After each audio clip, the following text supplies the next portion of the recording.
പ്രിയങ്കയെ കണിമംഗലത്ത് നിർത്താൻ സമ്മതിച്ച എല്ലാ പ്രശ്നത്തിനും കാരണം. ഇനി ഇതിന്റെ പേരിൽ എന്തൊക്കെയാ സംഭവിക്കാൻ പോണെന്ന് വല്ല നിശ്ചയമുണ്ടോ? വരുണിനെ പറഞ്ഞിട്ടും കാര്യമൊന്നുമില്ല. സ്വയം നിയന്ത്രിക്കുന്നത് അതിരില്ലേ? സൂര്യ, ഈ അവസ്ഥയിൽ ആരെയും കുറ്റപ്പെടുത്തി സംസാരിക്കണ്ട. ആ കൊച്ചിനൊന്നുമില്ലാന്ന് അറിഞ്ഞാ മതി. അല്ലെങ്കിൽ അമ്മ പേടിക്കൊന്നും വേണ്ട. ഇതിന്റെ പേരിൽ വരുണിനെ ഒറ്റപ്പെടുത്താനോ ശിക്ഷിക്കാനോ ആർക്കും പറ്റില്ല. പ്രിയങ്കയുടെ അച്ഛനും അമ്മയ്ക്കും വാസ്തവം എന്താണെന്ന് അറിയാലോ. പിന്നെ ആ മുത്തശ്ശിയുടെ കാര്യമല്ലേ, അതൊക്കെ നമുക്ക് നോക്കാം. പ്രിയങ്കയ്ക്കൊന്നും സംഭവിക്കരുത്. അവൾക്ക് എന്ത് ചികിത്സ വേണോ അതൊക്കെ നമ്മൾ ചെയ്യണം. അവളുടെ ഈ അവസ്ഥയ്ക്ക് ഞാൻ കൂടി കാരണല്ലേ? ഒന്ന് നിർത്തുന്നുണ്ടോ രാധിക? ഈ ഒഴിഞ്ഞുമാറലും വിട്ടുകൊടുക്കലൊക്കെ തന്നെയാ കാര്യങ്ങൾ ഇതുവരെ കൊണ്ടെത്തിച്ചത്.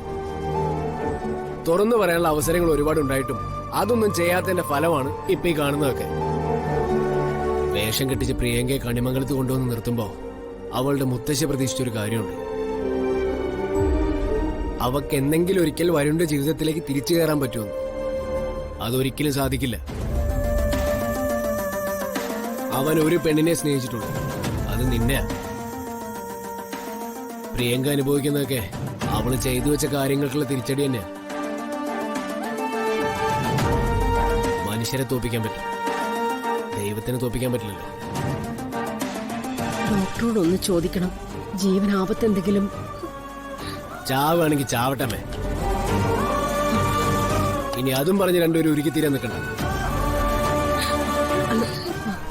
മോളെ, ഏട്ടൻ അങ്ങനെ മനസ്സിൽ ആഗ്രഹിച്ചിട്ടൊന്നും പറഞ്ഞല്ല. നിന്റെ മരുന്റെ ജീവിതത്തിൽ തടസ്സമാവുന്ന ഒന്നും ഏട്ടൻ അംഗീകരിക്കാൻ പറ്റില്ല.